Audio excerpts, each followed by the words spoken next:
il n'avait pas appelé depuis des mois, et puis, sans prévenir, mon fils m'a invité à dîner au pas n'importe lequel, mais une réservation dans le restaurant le plus cher de la ville. Il a même promis de venir me chercher lui-même. Miles n'était jamais du genre à surprendre, et encore moins à être affectueux. Alors, lorsqu'il m'a offert un sourire chaleureux et m'a tenu la porte ce soir-là, j'aurais dû me douter que quelque chose allait arriver. Mais je ne l'ai pas fait. J'ai baissé ma garde. Ce fut ma première erreur. Le vent avait déjà commencé à souffler cette semaine-là. Début novembre apportait toujours une certaine âpreté à l'air dans notre petite ville du Nebraska. Je venais de terminer d'empiler du bois de chauffage sur le porche lorsque le téléphone a sonné. J'ai failli ne pas décrocher. Ces jours-ci, la plupart des appels concernaient la pharmacie ou les dames de l'église, mais cette fois, c'était Miles. Il parlait plus doucement que d'habitude, presque décontracté, et disait que Trina et lui pensaient que ce serait sympa de m'inviter à dîner, juste tous les trois. J'ai marqué une pause. Miles n'avait jamais suggéré ce genre de choses. Il était toujours occupé, toujours distrait.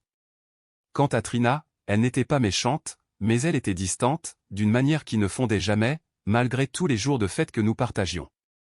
Pourtant, quelque chose dans cette invitation m'a fait dire oui. Peut-être était-ce la solitude qui s'était installée ces derniers temps, comme de la poussière sur la vieille couette au pied de mon lit. Ou peut-être était-ce cette lueur d'espoir de celle dont on ne se débarrasse jamais vraiment et que peut-être, juste peut-être, votre enfant voudrait enfin vous voir non pas comme un fardeau, mais comme un membre de la famille. Ils sont venus me chercher juste avant le coucher du soleil. Miles portait un manteau de laine impeccable, Trina était enveloppée dans une de ces vestes couleur camel qu'elle portait toujours comme une armure. Le restaurant brillait d'une douce lumière ambrée, avec du bois poli, des serviettes en lin et de l'argenterie véritable. Je n'avais pas mis les pieds dans un endroit aussi agréable depuis des années. Miles m'a ouvert la porte. Trina a pris mon manteau avec un sourire plus chaleureux que d'habitude. Elle m'a même complimenté sur mon écharpe. Pendant un bref instant, je me suis laissé convaincre que c'était réel. Que peut-être quelque chose avait changé. Qu'il commençait peut-être à me revoir. Nous nous sommes assis à une table dans un coin. Le serveur a apporté une bouteille de rouge. Miles m'a servi mon verre lui-même. Je lui ai dit que je n'avais que de l'eau pour ça, mais il a insisté. Il a dit que c'était une fête. J'ai souri, mais au fond de moi, j'ai senti quelque chose bouger. Une partie de moi, silencieuse depuis des années, s'est soudain réveillée. Je me suis dit que c'était juste de la nervosité. Mais au fond de moi, je savais déjà que quelque chose clochait. Le vin était onctueux, plus vieux que je ne l'espérais, avec une finale de prune douce et persistante. Miles savait que je n'étais pas un grand buveur, mais il me servit quand même, plein à ras-bord. Je le remerciai et bus une gorgée. Il sourit, mais son sourire ne lui parvint pas aux yeux. Trina, assise en face de moi, arborait la même expression douce qu'elle utilisait toujours lorsqu'elle voulait quelque chose, suffisamment chaleureuse pour paraître polie, suffisamment distante pour vous laisser deviner. Le serveur allait et venait. Les entrées arrivèrent, une salade de betterave au fromage de chèvre, puis un bol de soupe crémeuse aux herbes sauvages. Trina s'est penchée et m'a demandé comment je dormais ces derniers temps. Elle a légèrement incliné la tête, d'une voix douce comme une couverture. Je lui ai dit la vérité, du moins en partie. Les nuits étaient calmes, trop calmes parfois. Miles l'écoutait, mais la laissait surtout parler. Il se concentrait sur le menu, s'informant des accords mets-vins et proposant des suggestions de dessert. C'était étrange de les observer ainsi ensemble. Ils n'étaient pas affectueux, pas en apparence, mais il y avait un rythme dans la façon dont leurs regards se croisaient, comme des mots échangés en cours.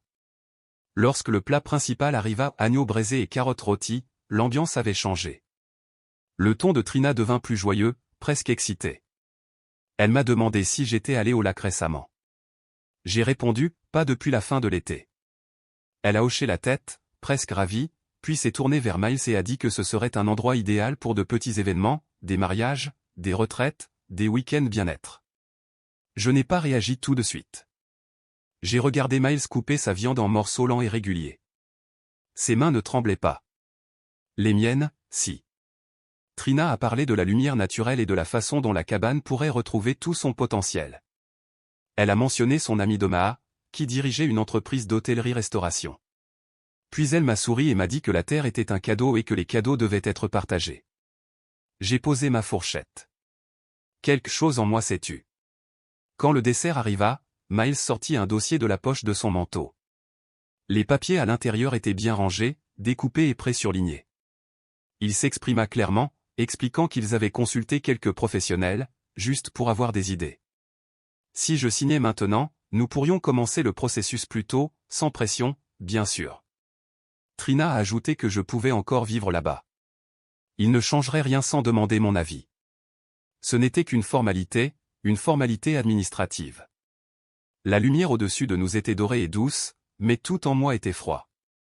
J'ai regardé le papier. Mon nom était déjà tapé.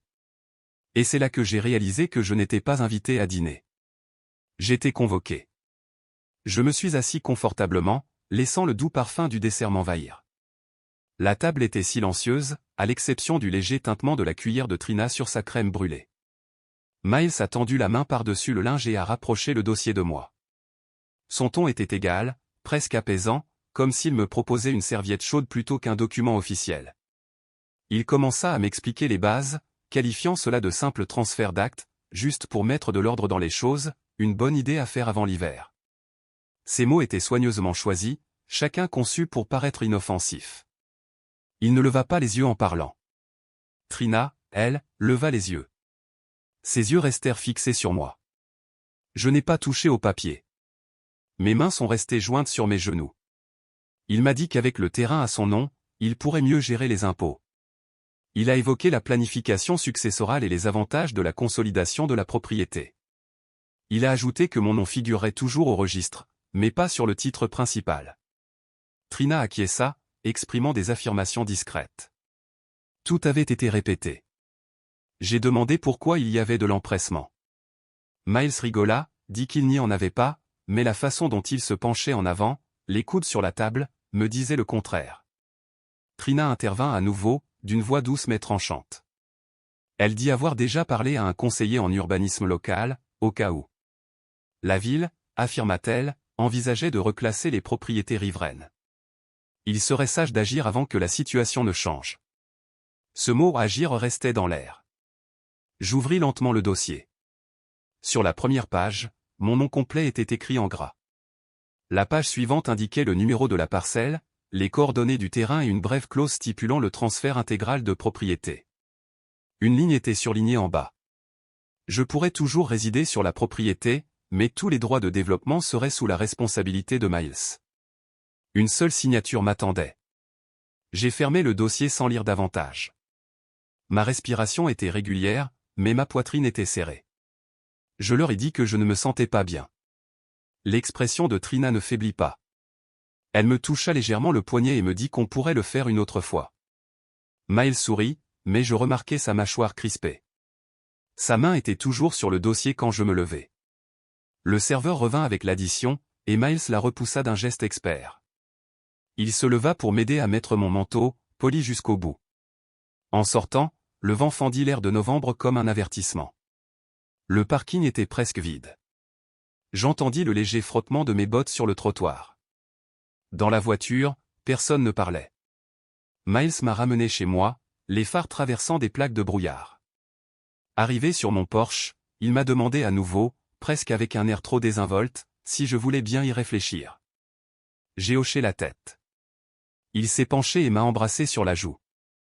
Trina est restée dans la voiture. À l'intérieur, j'ai posé le dossier sur la table de la cuisine et je l'ai regardé. La maison était silencieuse, trop silencieuse. Je suis allé au salon et me suis assise près de la fenêtre. Le lac, à peine visible à travers les arbres, scintillait faiblement dans l'obscurité. Cette terre appartenait à ma famille depuis 3 générations. Mon défunt mari disait qu'elle gardait plus de souvenirs que la terre. J'y avais toujours cru. Maintenant, je me demandais si mon fils y avait jamais cru. Le lendemain matin, je me suis réveillé avec une douleur intense dans la poitrine, non pas à cause de la nourriture, mais à cause de tout le reste. Je m'assis sur le bord du lit, les mains posées sur mes genoux, fixant la douce lumière qui filtrait à travers les rideaux. La pièce était plus froide que d'habitude, malgré le doux bourdonnement du radiateur dans un coin. Mes vieilles pantoufles, usées sur les bords, semblaient être la seule chose stable sous moi. Je me déplaçais lentement, comme si mon corps comprenait quelque chose que mon esprit n'avait pas encore tout à fait saisi. Au petit déjeuner, le café avait un goût amer, peu importe la quantité de sucre que j'y ajoutais. Je n'avais pas faim, même si j'avais fait du pain grillé par habitude, le mâchant comme du papier, chaque bouchée étant sèche et sans goût. Mes pensées revenaient sans cesse au dîner de la veille, la façon dont Miles évitait mon regard après avoir fait glisser les documents sur la table. Le ton trop posé et trop posé de Trina. La façon dont sa main se posait, trop confortablement, sur le stylo à côté du dossier. Ce dîner n'avait pas été une question de famille. C'était une transaction, et j'étais l'actif sur la table. Je me disais que j'exagérais, qu'il voulait peut-être simplement préparer l'avenir. Mais mon malaise intérieur me disait le contraire. Ce n'était pas seulement la demande, c'était la façon dont il m'avait regardé, comme si la décision était déjà prise, comme si je n'étais qu'une formalité. À midi, je sortis sur la véranda. Le lac s'étendait, calme, lisse comme un miroir. Une fine ligne d'eau dessinait des lignes sur l'eau comme des points noirs sur du satin. Pendant des années, cette maison avait été mon havre de paix, mais maintenant le silence s'installait, pesant et étrange. Les arbres ne me semblaient plus un abri. Ils me semblaient des témoins. Je descendais lentement le sentier jusqu'au petit banc au bord de l'eau. Mon mari avait construit ce banc l'année précédant son décès. Il s'y asseyait avec sa bouteille thermos, fredonnant de vieilles chansons folkloriques. Cet endroit était sacré. Je me suis assis et j'ai laissé retomber le poids dans ma poitrine. Sa voix résonnait dans ma mémoire. Il avait été si clair à propos de la terre, ce lieu restait dans la famille. Pas pour le profit. Pas pour les projets. Mais pour les racines. Il m'avait fait confiance pour perpétuer cette tradition. J'avais toujours imaginé le transmettre à Miles un jour, lorsqu'il serait prêt, lorsqu'il en comprendrait le sens. Mais la nuit dernière m'avait révélé la vérité. Il ne voulait pas de l'âme de la terre. Il voulait son rendement, son potentiel, sa valeur marchande. En rentrant, je suis passé devant le couloir où nous conservions les photos de famille. Je me suis arrêté. Il en manquait une petite photo encadrée, prise il y a des années, de moi tenant un panier de fleurs du lac. Miles l'avait prise par une douce matinée de printemps et m'avait dit que c'était la photo la plus paisible que j'avais jamais vue. J'ai fouillé le tiroir où nous gardions les cadres de rechange. Il n'y était plus non plus. J'ai fixé l'espace vide sur le mur, une absence trop flagrante pour être ignorée. Je n'avais pas besoin qu'on me le dise 2 fois. Cette photo avait disparu, tout comme cette part de moi qui ne leur était plus utile. Ce soir-là, je ne pris pas la peine de préparer le dîner. J'ouvris une boîte de soupe et la laissai reposer trop longtemps sur le feu. Je n'étais pas en colère, pas encore. Juste vide. Je m'assis près de la fenêtre, rideau tiré. Le lac reflétait un fin croissant de lune argentée. J'enroulai une couverture autour de mes épaules et restai immobile, comme si j'espérais entendre sa voix dans la brise nocturne. Mais il n'y avait que le silence. Et dans ce silence, quelque chose changea. Ni le chagrin, ni la peur. Juste le premier murmure de résolution. 2 jours plus tard, je suis allé chez Miles. Ce n'était pas prévu. J'avais une vieille boîte de conserve qu'il adorait quand il était petit, et je me suis dit que je les lui déposerais avant les fêtes. Juste un petit geste. Je suis resté un moment sur leur porche, la boîte à la main, les yeux rivés sur la jolie petite couronne accrochée à leur porte, un ruban rouge, sans âme. Comme si elle avait été commandée en gros.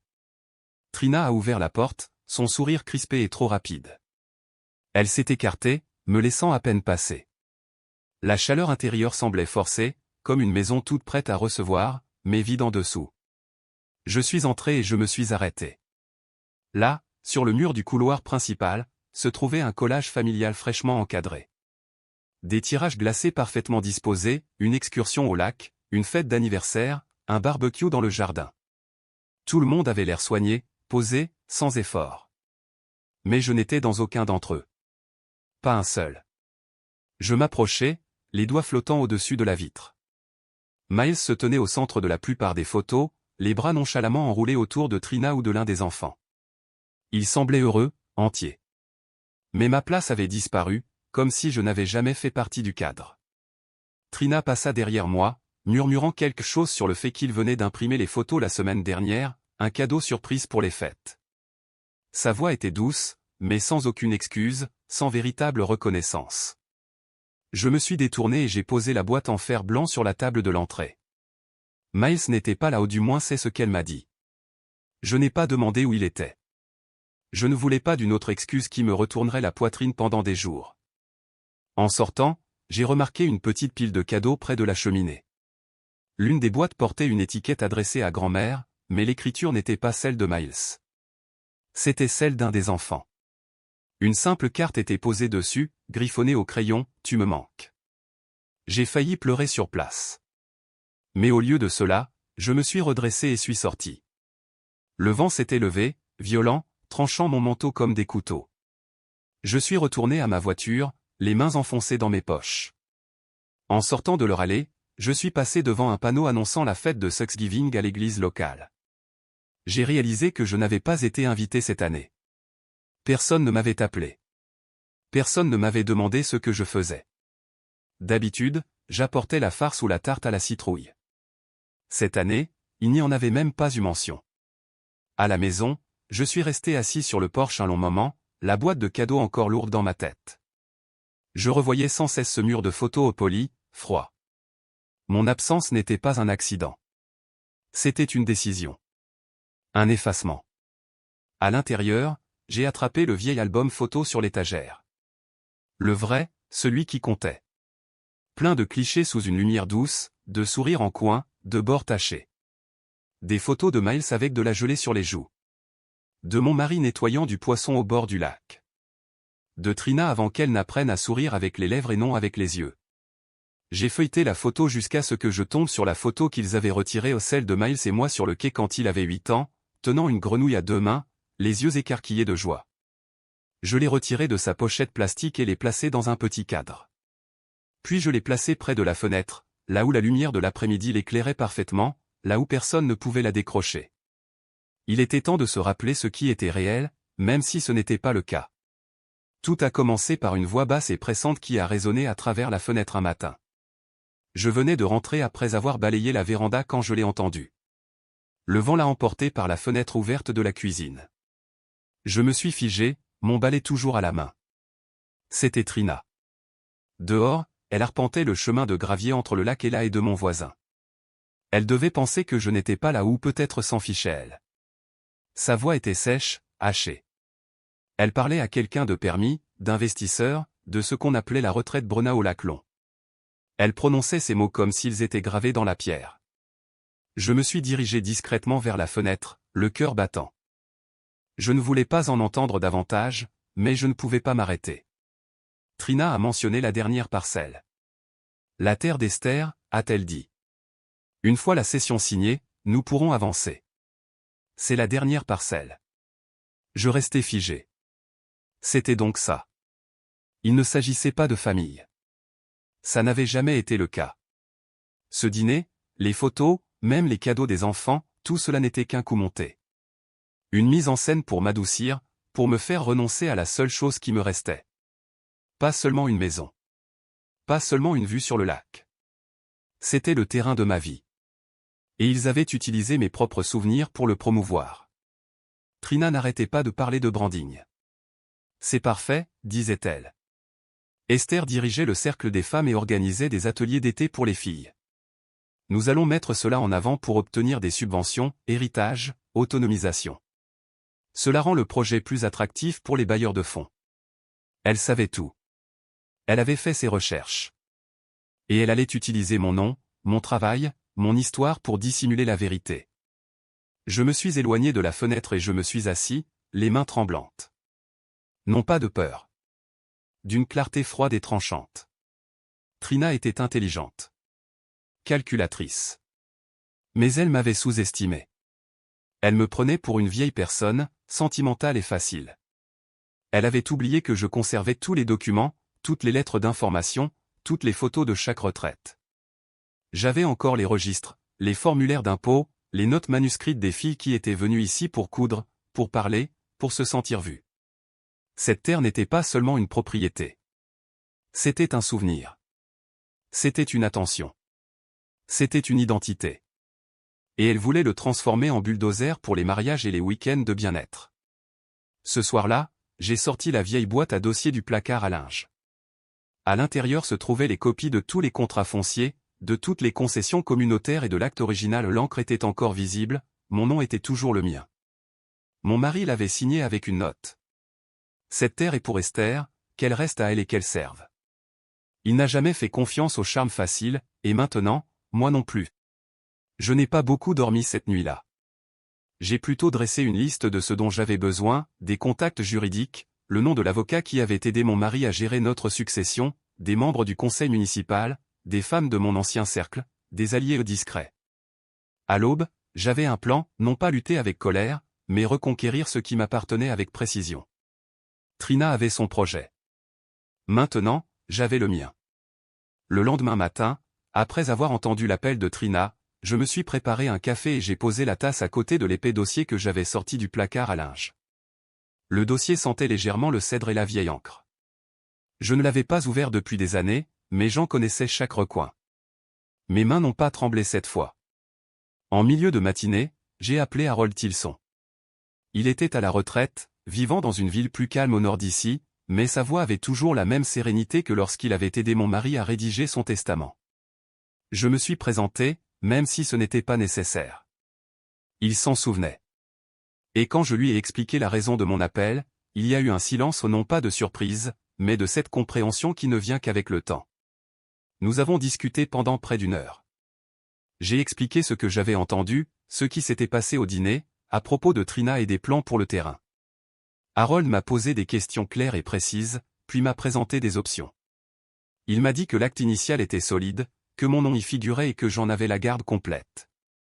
Mais si je voulais être sûr que le terrain ne puisse être ni touché ni transféré, il existait des protections plus solides. Il m'a parlé d'une fiducie communautaire, une structure qui pourrait garantir que la propriété reste sous un objectif défini, conforme à l'héritage que mon mari avait inscrit dans ses dernières volontés. Si je créais une fiducie dotée d'un conseil d'administration, je pourrais affecter le terrain à l'intérêt public. Non seulement il serait intouchable, mais il servirait une cause à laquelle je crois. Puis il a dit quelque chose qui a retenti comme une cloche silencieuse en moi. Esther, ton nom a une signification particulière dans cette ville. Ne l'oublie pas. Après avoir raccroché, je suis resté longtemps avec ces mots, mon nom, ma place. J'avais laissé trop de gens penser que j'étais en déclin, mais ce n'était pas le cas. J'avais simplement pris du recul. Il était maintenant temps d'avancer. J'ai appelé le centre communautaire et laissé un message à Diane, la directrice. J'ai ensuite appelé Loretta, qui animait avec moi le programme de lecture locale, et Mara, qui animait encore des ateliers pour les femmes âgées à la bibliothèque du lac. Ces femmes avaient rédigé des demandes de subventions, organisé des ateliers, préparé des tartes pour des collectes de fonds. Un pouvoir discret. Un pouvoir réel. Dans l'après-midi, nous avions convenu de nous rencontrer, pas seulement pour prendre le thé, mais pour discuter de stratégie. Ce soir-là, j'ai rédigé une déclaration de mission. Je l'ai intitulée « Lighton the Lake Foundation », un programme destiné à soutenir les femmes âgées par le biais de formations professionnelles, de retraites saisonnières et de cercles de compte. Je financerai la première phase avec mes économies. Le terrain serait le point d'ancrage. Je n'ai rien signé. Je n'ai autorisé personne à me prendre quoi que ce soit. Mais je donnerai autre chose, bien mieux.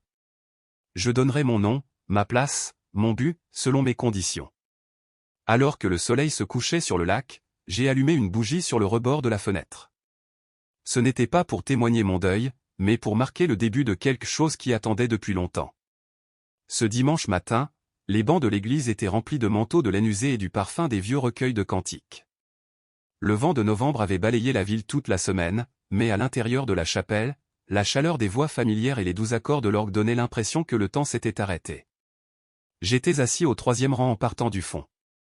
J'y étais resté assis un dimanche sur 2 pendant la majeure partie de ma vie. Mais ce matin-là, quelque chose me semblait différent. Ou peut-être que je voyais tout différemment maintenant. Le révérend Hatch monta en chair, la voix égale et usée par des années passées à enterrer ses voisins et à baptiser leurs petits-enfants. Il ne prêchait ni le feu ni le soufre où il ne l'avait jamais fait. Il a parlé des petites choses qui nous unissent.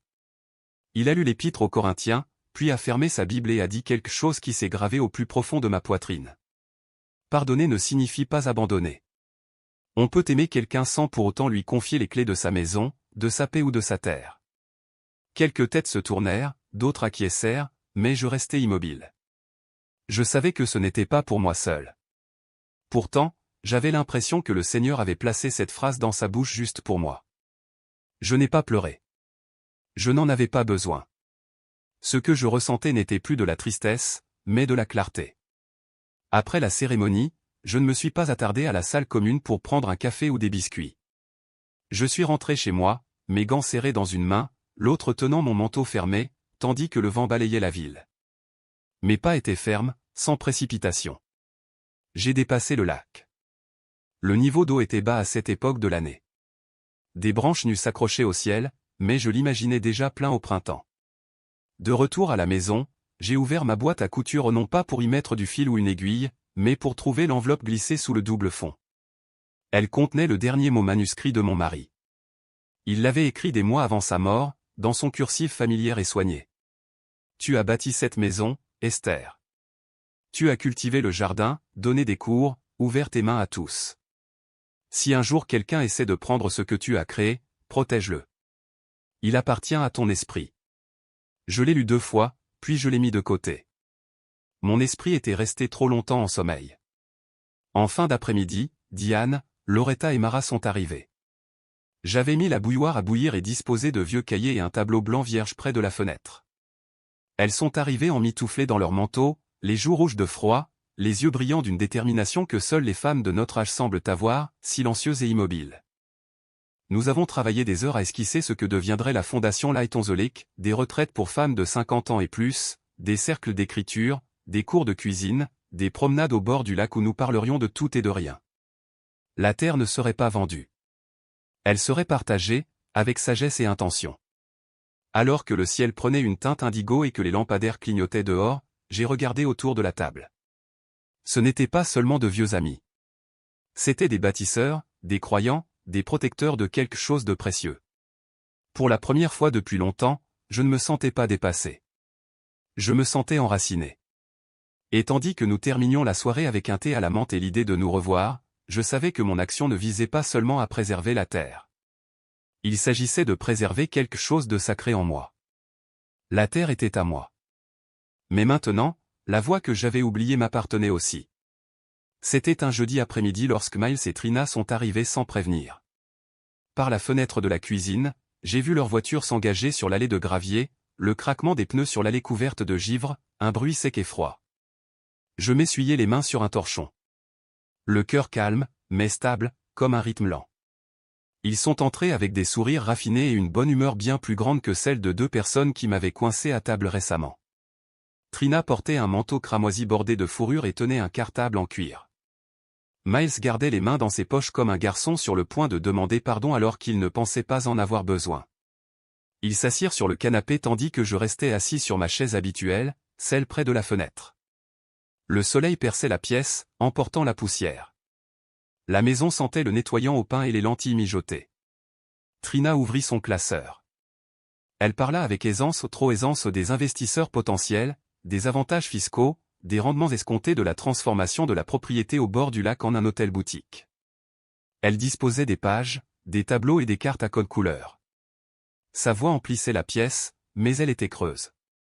J'ai remarqué qu'elle n'utilisait jamais le mot famille, qu'elle ne prononçait jamais le mot maison.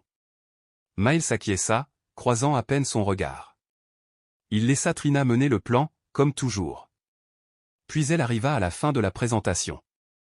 Là, en gras, mes initiales étaient inscrites à côté d'une ligne intitulée « Approbation du propriétaire ». Signature requise. Elle leva les yeux et sourit comme si c'était déjà fait. Je n'ai pas touché au papier. Je ne me suis même pas penché en avant. Je me suis simplement penché à côté de ma chaise, j'ai ouvert une enveloppe en papier craft et j'en ai sorti une seule feuille. C'est de mon avocat, ai-je dit. Cela confirme que la propriété du lac appartient désormais à la Fondation Lumière sur le lac. Je ne suis plus l'unique propriétaire et la Fondation n'a pas l'intention de la vendre. Le visage de Trina se figea. Elle cligna des yeux, comme si son cerveau rattrapait ses oreilles. Miles se pencha en avant, sa voix douce, incertaine. Mais pourquoi? Pourquoi ne nous en as-tu pas parlé avant? Je l'ai regardé et j'ai senti la dernière trace de cette vieille douleur s'estomper. Parce que je l'ai fait, cette nuit-là, et vous avez tous les deux clairement fait savoir que ce que vous vouliez n'avait rien à voir avec moi. Cette terre n'a jamais été destinée à être exploitée à des fins lucratives. Elle était destinée à nous survivre, dans la dignité. Trina referma son classeur sans un mot. Ses joues s'empourprèrent, non pas de gêne, mais de fureur, à peine contenue. Elle se leva la première. Miles la suivit, plus lentement, évitant les miens du regard. Ils sortirent sans dire au revoir. Je ne les ai pas regardés partir. J'ai ramassé les papiers que Trina avait laissés sur la table basse, je les ai feuilletés et je les ai glissés dans la cheminée. Les flammes prirent rapidement de l'ampleur, enroulant les coins vers l'intérieur comme des feuilles d'automne cassantes. Je restai immobile, observant jusqu'à ce qu'il ne reste plus que des cendres noircies, douces et légères. Dehors, le vent se leva, soufflant de l'air froid à travers les arbres nus, mais à l'intérieur, je me sentais bien non pas parce que j'avais gagné quoi que ce soit, mais parce que j'avais enfin cessé d'attendre qu'ils comprennent. J'avais accepté d'être incomprise. Et pour la première fois, la maison m'appartenait pleinement. Le matin du lancement de la fondation, le lac était silencieux, enveloppé d'un léger voile de brume. Sa surface reflétait le ciel gris au-dessus immobile, vaste, infini. Debout sur la véranda, une tasse de café noir me réchauffant les mains, j'écoutais le silence. Pour une fois, il ne me semblait pas pesant. Il semblait mérité. L'événement n'était pas censé être grandiose. J'avais souhaité qu'il reste petit, intime, avec seulement quelques visages familiers. Quelques membres de la communauté, quelques femmes du centre pour personnes âgées, le pasteur local et l'avocat qui m'avaient aidé à organiser le tout. Il n'y avait ni ballon, ni banderole, ni photographe. Seulement des chaises pliantes soigneusement installées sous le vieux sycomore, face à une petite plateforme en bois donnant sur le lac. Les gens ont commencé à arriver vers 10 heures. Des femmes à qui j'avais donné des cours de gestion budgétaire, lorsque je travaillais au bureau communautaire. Une bibliothécaire à la retraite qui avait dirigé le programme d'alphabétisation des adultes. Une veuve dont la fille unique avait déménagé et n'avait jamais écrit. Nous nous sommes serrés dans les bras. Nous avons souri. Certains yeux brillaient déjà avant même que je ne prononce un mot. Debout derrière le podium, je regardais la foule silencieuse. Ils attendaient, patients et bienveillants. J'ai pris une inspiration. Je suppose que vous vous demandez tous pourquoi je suis debout ici au lieu de rester assis tranquillement à la maison, dis-je doucement. Cela a provoqué quelques rires doux. En vérité, j'ai longtemps attendu que mes proches comprennent ce qui compte vraiment. Mais j'ai appris, lentement et douloureusement, que parfois, on arrête d'attendre. On commence à construire, même si c'est juste pour soi. Je m'arrêtais, mes yeux attirés par l'eau. Ce terrain n'a jamais été destiné à être un marché. Il devait être un lieu où quelque chose de bon pourrait pousser. C'est pourquoi nous lançons aujourd'hui la fondation Light on the Lake. J'ai vu des têtes hocher la tête, des visages s'adoucir. Notre première mission est simple, financer des programmes qui soutiennent les femmes âgées. Formation, aide au logement, tout ce qu'il faut pour nous redonner un peu de contrôle dans un monde qui oublie trop souvent notre existence. D'autres hochements de tête. Une femme au premier rang s'essuya la joue avec un mouchoir froissé. Une autre murmura quelque chose à sa voisine. Je ne transmettrai pas cet héritage à quelqu'un d'autre. Je le laisse là où il doit être, avec ceux d'entre nous qui croient encore aux secondes chances, quel que soit notre âge. Les applaudissements furent d'abord doux, puis s'intensifièrent. Ce n'étaient pas des applaudissements qui résonnent, mais des applaudissements profonds, comme un manteau chaud serré contre soi par une journée froide. Après la cérémonie, nous avons partagé de la soupe et du pain de maïs. Quelques-uns ont apporté des pâtisseries emballées avec amour dans du papier aluminium. Il y a eu des rires. Des histoires. Nous n'étions plus jeunes, mais à ce moment-là, nous étions audacieux. Nous étions entiers. Le lac, silencieux, témoignait de ce moment. Je n'ai pas pensé à Miles ni à Trina, pas une seule fois. Car ce jour-là, il ne s'agissait pas de savoir qui n'était pas là. Il s'agissait de savoir qui avait choisi d'être là. Et je m'étais enfin choisi. C'était un jeudi matin calme quand j'ai vu le titre. Le journal local était plié sur le banc du porche, déposé par la gentille Marlène comme toujours. Je ne m'attendais à rien de remarquable. La plupart du temps, c'était pareil, des nouvelles du conseil scolaire, le gagnant du concours de tarte à la foire. Mais cette fois, le nom de Trina était là, imprimé en première page. Le titre n'était pas gentil. Le projet Lakefront de Trina Brené s'effondre en raison de la perte de financement et de la réaction de la communauté. Je l'ai lu une fois. Puis, plus lentement. Sous le titre figurait une photo de Trina, prise un mois plus tôt lors d'une réunion de la chambre de commerce. Elle affichait la même posture impeccable, ce demi-sourire impeccable, parfait pour la photo, mais en noir et blanc, elle paraissait plus petite. Distante. L'article était bref mais percutant. Il expliquait pourquoi le projet de résidence de charme au bord du lac n'avait pas réussi à attirer suffisamment d'investissements privés. Il expliquait également les inquiétudes exprimées par la communauté, éthique foncière, risques environnementaux, malhonnêteté quant à l'histoire de la propriété. Des habitants de la ville y citaient des témoignages. L'un d'eux déclarait « On n'a jamais eu l'impression que ce terrain était fait pour nous ».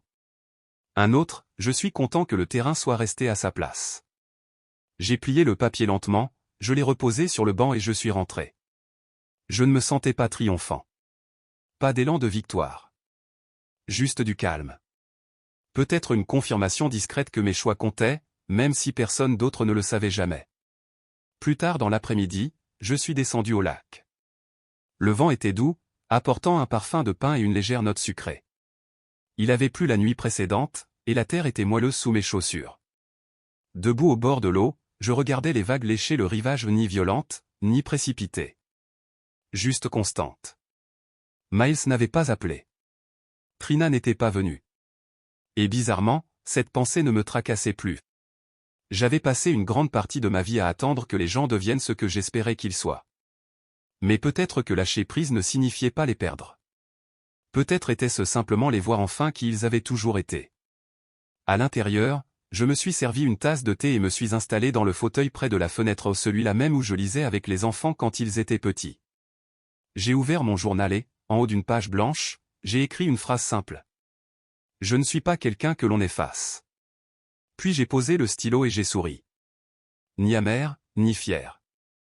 Juste entier. Pendant longtemps, j'ai gardé un petit miroir caché dans un tiroir. Il n'avait rien d'extraordinaire, un cadre en bois fin et usé, comme on en trouve dans les vide-greniers. Mais le lendemain de la parution de l'article, je l'ai déposé avec précaution sur la table basse, à côté de mon fauteuil préféré. Ce matin-là, il faisait clair et froid. Le lac scintillait comme du verre derrière la fenêtre. J'étais assise avec ma tasse habituelle de thé au citron, enveloppée dans le vieux châle vert que Jacques m'avait offert pour notre anniversaire. Il y flottait encore une légère odeur de cèdre. J'ai orienté le miroir juste comme il faut, captant mon reflet dans la douce lumière. Un visage ridé, des yeux doux, des lèvres serrées non pas de tristesse, mais de compréhension silencieuse. Depuis, chaque matin, je me regarde dans ce miroir. Non pas pour vérifier mes cheveux. Non pas pour voir combien j'ai vieilli. Mais pour me poser une question simple, non pas à voix haute, mais silencieusement, au fond de moi. Ai-je vécu aujourd'hui avec la vérité? Est-ce que je me suis montré à moi-même comme j'aurais aimé que les autres le fassent? La réponse n'a pas toujours été oui. Mais ces derniers temps, elle l'est plus souvent qu'autrement. La maison est redevenue paisible. Le silence n'est plus vide. Il respire. Il laisse place à la mémoire et au nouveau commencement. La terre n'est plus un objet à protéger. Elle est un objet à partager. Les femmes qui se rassemblent ici maintenant viennent avec leurs propres histoires, des histoires de perte, de réinvention, de retour à elles-mêmes. Miles n'a pas appelé. Trina a disparu des activités de la ville. J'entends des murmures, mais je ne me penche plus pour les entendre. Ce n'est plus mon histoire. Au lieu de cela, j'ai trouvé un rythme dans le calme. Des matinées avec du thé et le miroir. Des après-midi à apprendre aux femmes à gérer des subventions, à lire des contrats, à protéger ce qui leur appartient. Des soirées au son du lac, constant et éternel, clapotant sur les rochers comme un battement de cœur qui ne m'a jamais vraiment quitté. Si vous m'aviez dit il y a des années que je trouverais la paix non pas dans le souvenir de mes enfants, mais dans celui d'inconnus, je ne vous aurais jamais cru. Mais parfois, la paix surgit dans des endroits inattendus. Et parfois, le plus petit miroir reflète la plus grande vérité. Vous n'êtes jamais invisible. Vous attendez simplement d'être vu par les bons yeux, à commencer par les vôtres. Et si vous vous êtes déjà senti négligé ou marginalisé dans votre propre histoire, j'espère que le parcours d'Esther vous l'aura rappelé, il n'est jamais trop tard pour reprendre sa place. Parfois, le plus grand acte d'amour est de se choisir soi-même, avec grâce et une force tranquille. Si cette histoire vous a touché ou vous a fait réfléchir, partagez-la. Votre opinion compte. Et vous n'êtes pas seul.